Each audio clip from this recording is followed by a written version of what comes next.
the changes I've seen in the national blogosphere since 2001.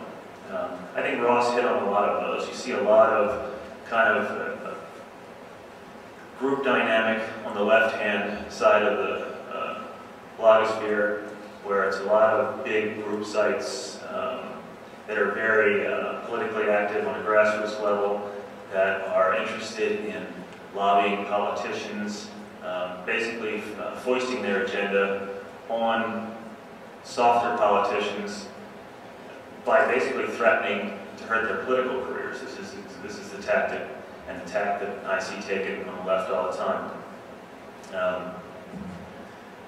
On the right-hand side, it's remained fairly much the same. The only difference I can see now is when my site started up in 2001, some of the regular commenters there were, for instance, Atreus,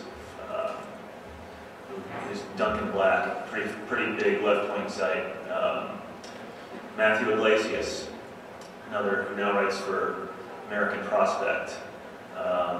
You know, these people were all in the comments, and we had great back and forths. We were debating the issues. I came back after 6 months of being off, and things had changed. Everything had polarized. These people no longer were interested in having any kind of conversation. The whole dynamic had changed. It had become really partisan, which, you know, doesn't really surprise me in toto, but it surprised me with respect to my site, because these guys have been my friends early on, my online friends. And suddenly, you know, because of my political affiliations as they saw them, I was persona non grata. So I've seen that change. A bit about content and audience, as well as a few remarks here on what I like to call blog grammar. You need to know when you're starting on the site what it is you're going for. Who are you trying to reach? Do you want to be a big name Uber pundit? Are you just interested in your little local part of the world? Are you a single issue blogger? That kind of thing. All this is going to depend, this is going to teach you exactly how you need to proceed in order to build up your audience. My site, for those of you who are not at all familiar with it, which I imagine is plenty of people here, first of all, I classify myself as a classical liberal, though that hasn't stopped people from turning me into the right-wing boogeyman. I also do a lot of stuff on pop culture and a lot of very odd stuff on my site. Okay, there are a few people here who probably read my site. I see them giggling. One way to establish an audience is to remain ideologically pure. I think you'll find a lot of the biggest right-wing blogs, Malkin, Hot Air, Ace of Spades, Ed Morrissey, who just joined Hot Air, but used to do Captain's Quarters. These are pretty straightforward conservative blogs. Powerline is another one. You can pretty much, before you know what they write specifically, you have a good idea of what they're going to say. And so I think there's an element of people going to these sites because they want to hear their own opinions echoed back at them. There's a comfort to that. Another thing you can do is you can be a little more controversial and less ideologically pure. You might risk losing a little bit of audience because, for instance, during the Terry Schiavo affair, I got into a little bit of trouble with some of the more socially conservative readers that I had for not coming out in favor of Bush and some other people with respect to that incident. But at the same time, I think that gives you, again, credibility with a greater cross-section of readers.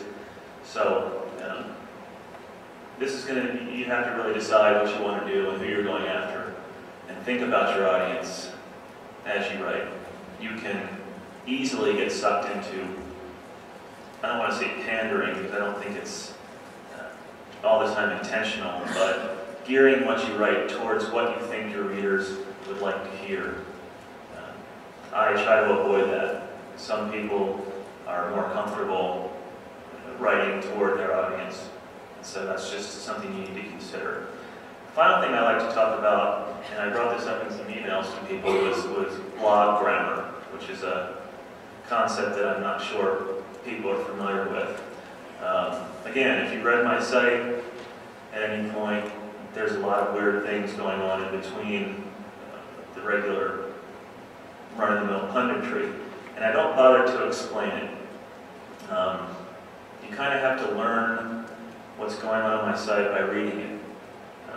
It forces readers to make an investment in what you're doing. And once they've invested, they're loyal. They're loyal readers. They come back. They're not. Ross was talking about stickiness. You can judge if you look at Instapundit, for instance, who I greatly appreciate what he does. The average stay time on his site is like 15 seconds. People will go, read a headline, follow a link, and they're gone. On my site, sometimes it gets up to 2 or 3 minutes that people average staying. And this is because I have a good group of loyal commenters who add a lot to the discussion, and because they're invested in the site. They've learned how to read it. They feel kind of like, it's almost like a cult site that I'm running, and they feel like they're part of a little clique. And that's what I mean by blog grammar. It's teaching people to read your site by having them read it and learn basically how they're supposed to be reading it through immersing themselves in the posts. A lot of inside jokes and things that people will take a month to catch up on, to figure out what's going on. But once they do, they generally, again, will stick with you through thick and thin. So you get a really loyal readership. You can get numbers. You can have a loyal readership. Sometimes there's a balance, but that's essentially what I mean by blog grammar. Beyond that, I don't have a whole lot more to say. I'll be happy to take questions during question and answer. So, thank you.